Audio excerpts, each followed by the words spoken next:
Terima kasih Anda masih bersama kami di Berita Padang. Bagi Anda yang baru saja bergabung, kami hadirkan kembali 3 berita utama pada pagi hari ini.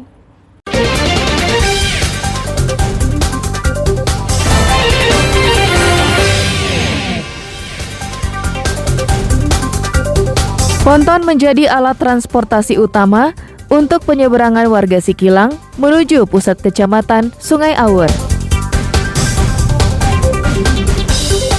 Polisi Pamong Praja Bukit Tinggi tertibkan alat peraga kampanye caleg.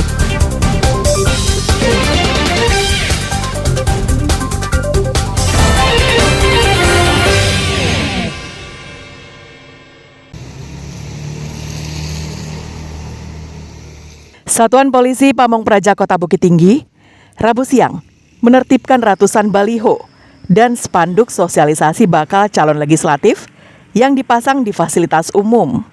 Penertiban tersebut dilakukan berdasarkan Peraturan Daerah Kota Bukit Tinggi Nomor 3 Tahun 2015 tentang ketentraman dan ketertiban umum. Hingga hari kedua penertiban, lebih dari 300 alat peraga sosialisasi bacalek telah ditertibkan di lokasi berbeda. Tidak hanya spanduk, banner, dan baliho para bakal calon legislatif, namun juga spanduk iklan yang membayar pajak kepada pemerintah. Sudah 2 hari berturut-turut kita laksanakan ketentraman titipan, khususnya di pasal 11 di huruf C, yaitu mengenai pemasangan iklan ataupun spanduk ataupun baliho di tempat-tempat fasilitas umum. Pada kesempatan ini kita melakukan penertiban bukan saja yang khusus untuk bakal caleg ini, tetapi seluruh. Adapun iklan-iklan atau promo yang tidak ada izinnya yang bertempat di fasilitas umum kita tertibkan. Badan Pengawas Pemilu Provinsi Sumatera Barat menyayangkan para caleg yang telah membuat nomor urut. Sedangkan KPU sendiri belum menetapkannya. Dikhawatirkan tindakan itu akan memengaruhi tingkat kepercayaan masyarakat. Hari ini memang dorongan kita melalui peraturan daerah, karena hari ini yang bersangkutan belum satu pun ditetapkan menjadi calon. Tentu belum melekat ketentuan kepada yang bersangkutan. Tapi tentu publik memperhatikan, tentu berharap peserta pemilu juga memperhatikan. Jangan nanti publik beranggapan peserta pemilunya tidak taat aturan.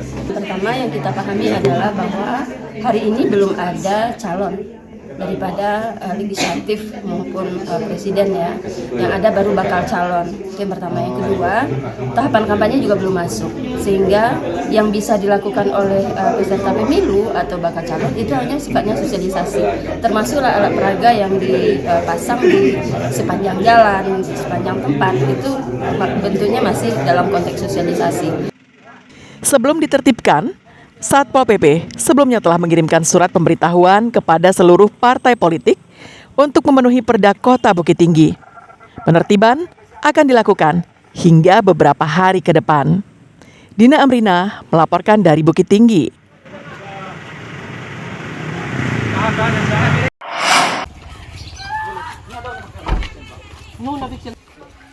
Joni tak berkutik saat petugas dari Satreskrim Polres Padang Panjang mendatangi kediamannya di Nagari Batipu Ateh, Tanah Datar, Senin lalu. Berdasarkan bukti-bukti yang ada, Joni yang juga seorang residivis kasus yang sama mengakui perbuatannya telah mencuri sepeda motor di beberapa lokasi di Sumatera Barat. Petugas pun harus memanjat untuk memperoleh barang bukti lain yang disembunyikan Joni di atap rumahnya, yaitu peralatan yang digunakannya untuk beroperasi. Aksi Joni dilakukan bersama 2 rekannya yang lain, Zulkarnain dan Eko. Karena sudah ahli, mereka hanya butuh waktu 5 detik untuk bisa membawa kabur sepeda motor yang sudah dijadikan target. Motor yang mereka curi dijual ke daerah Bukit Tinggi dengan harga 1 juta hingga 2 juta rupiah per unit. Pengakuan tersangka, mereka telah melakukan aksi di 11 lokasi, di daerah Padang, Padang Panjang, Tanah Datar, dan Payakumbuh. Mereka memilih motor metik tersebut karena gampang untuk dibongkar kuncinya menggunakan letter T. Untuk membongkar satu motor itu Tersangka hanya membutuhkan waktu 5 detik. TKP ada 11 TKP. Sementara yang diamankan sepeda motor 8 unit, tersangka 3 pelaku. Polisi masih memeriksa tersangka secara intensif untuk pengembangan dan proses hukum lebih lanjut. Sri Louis melaporkan dari Padang Panjang.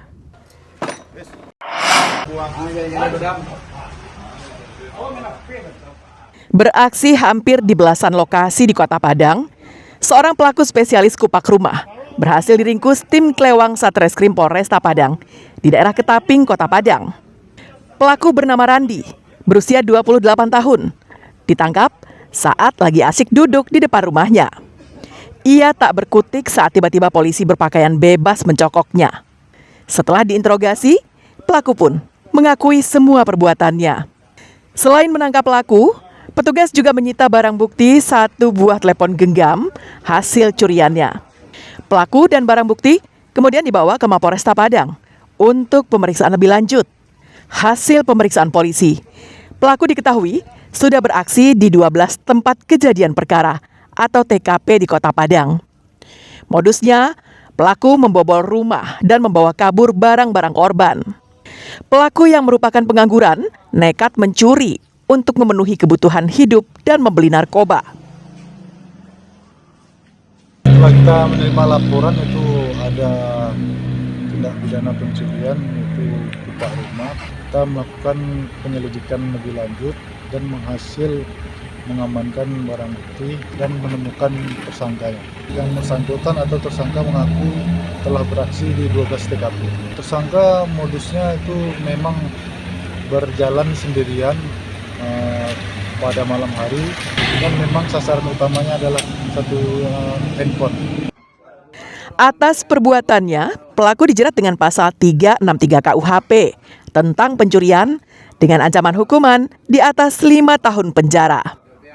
Alfi melaporkan dari Padang. Saudara, informasi tadi sekaligus menutup berita Padang pagi ini. Saya Fri Meriana beserta tim redaksi yang bertugas mengucapkan terima kasih. Sampai jumpa.